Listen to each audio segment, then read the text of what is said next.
میں آپ کا سخت بدخواہ ہوں گا اگر لاگ لپیٹ کے بغیر آپ کو صاف صاف نہ بتا دوں کہ آپ کی زندگی کا اصل مسئلہ کیا ہے۔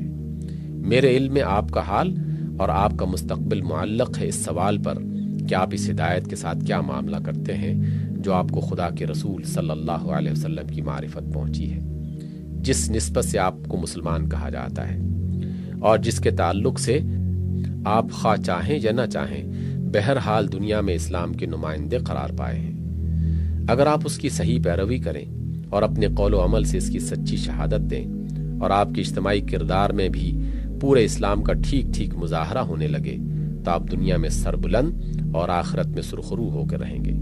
خوف اور حزن، ذلت اور مسکنت، مغلوبی اور محکومی کی یہ سیاہ بادل جو آپ پر چھائے ہوئے ہیں چند سال کے اندر چھٹ جائیں گے۔ آپ کی دعوت حق اور سیرت صالحہ دلوں کو اور دماغوں کو متاثر کرتی چلی جائے گی۔ آپ کی ساکھ اور دھاک دنیا پر بیٹھتی جائے گی۔ انصاف کی امیدیں آپ سے وابستہ کی جائیں گی۔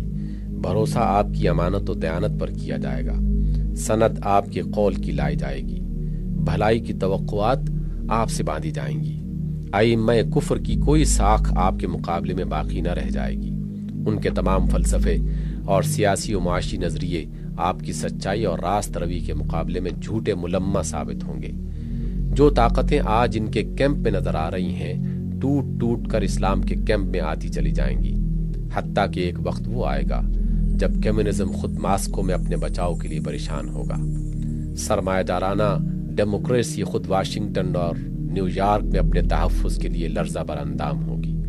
مادہ پرستانہ الحاد خود لندن اور پیرس کی یونیورسٹیوں میں جگہ پانے سے عاجز ہوگا۔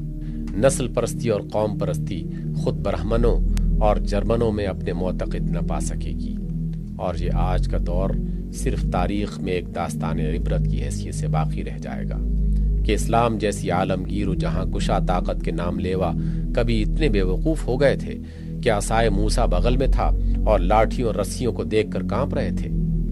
یہ مستقبل تو آپ کا اس صورت میں ہے جبکہ آپ اسلام کے مخلص پیرو اور سچے گواہ ہوں، لیکن اس کے برعکس اگر آپ کا رویہ یہی رہا کہ خدا کی بھیجی ہوئی ہدایت پر بار بنے رہے، نہ خود ان سے مستفید ہوتے ہیں نہ دوسروں کو اس کا فائدہ پہنچنے دیتے ہیں، اپنے آپ کو مسلمان کہہ کر نمائندہ اسلام کے بنے ہوئے ہیں، مگر اپنے مجموعی قول و عمل سے شہادت زیادہ تر جاہلیت، شرک، دنیا پرستی اور اخلاقی بے قیدی کی دے رہے ہیں۔ خدا کی کتاب طاق پر رکھی ہوئی ہے اور رہنمائی کے لیے ہر امام کفر اور ہر منبع ضلالت کی طرف رجوع کیا جا رہا ہے۔ دعویٰ خدا کی بندگی کا ہے اور بندگی ہر شیطان اور طاغوت کی جا رہی ہے۔ دوستی اور دشمنی نفس کے لیے ہے اور فریق دونوں صورتوں میں اسلام کو بنایا جا رہا ہے، اور اسی طرح اپنی زندگی کو بھی اسلام کی برکتوں سے محروم رکھا گیا ہے، اور دنیا کو بھی اس کی طرف راغب کرنے کے بجائے الٹا متنفر کر رہے ہیں، اور بعید نہیں کہ مستقبل اس حال سے بھی بدتر ہو۔ اسلام کا لیبل اتار کر کھلم کھلا کفر اختیار کر لیجئے تو کم از کم آپ کی دنیا تو ویسی ہی بن جائے گی جیسی امریکہ، روس اور برطانیہ کی ہے، لیکن مسلمان ہو کر نامسلمان بنے رہنا اور خدا کے دین کی جھوٹی نمائندگی کر کے دنیا کے لیے بھی ہدایت کا دروازہ بند کر دینا وہ جرم ہے جو آپ کو دنیا میں بھی پنپنے نہ دے گا۔ اس جرم کی سزا جو قرآن میں لکھی ہوئی ہے، جس کا زندہ ثبوت یہودی قوم آپ کے سامنے موجود ہے، اس کو آپ ٹال نہیں سکتے۔ خواہ متحدہ قومیت کے احون البلیتین کو اختیار کریں یا اپنی الگ قومیت منوا کر وہ سب کچھ حاصل کر لیں جو مسلم قوم پرستی حاصل کرنا چاہتی ہے، اس کے ٹلنے کی صورت صرف یہی ہے کہ اس جرم سے باز آ جائیے۔